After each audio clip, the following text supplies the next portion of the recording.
तो दुनिया भर की खबरें आपने देखी और अब आपको दिखाते हैं कि किस तरह से उन्नाव में पूरे जो व्यवस्था होती है उसको ताक पे रखा गया, सिर्फ इस जल्दबाजी में कि नए साल के जश्न में खलल ना हो। जरा सोच कर देखिए कि एक आई कैंप में 32 लोगों का ऑपरेशन आंखों का टॉर्च की रोशनी में कर दिया गया। जी हां, बिल्कुल सही, उन्नाव में टॉर्च की रोशनी में ऑपरेशन करने का एक संगीन मामला सामने आया है।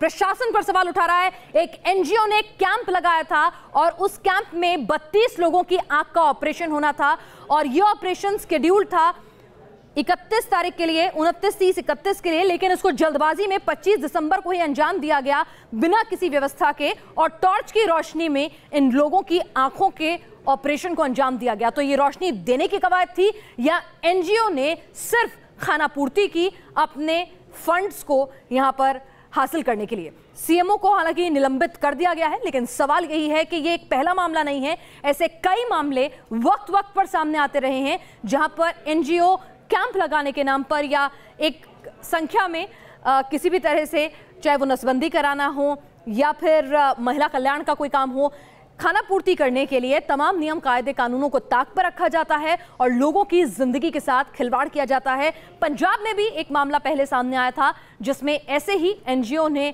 लापरवाही की थी आंख के ऑपरेशन के दौरान और कई लोगों के मोतियाबिंद के ऑपरेशन के नाम पर उनकी आंखों की रोशनी छीन ली थी। और जरा सोच के देखिए कि इस तरह से टॉर्च की रोशनी में 32 लोगों की आंखों की रोशनी दी गई होगी या चली गई।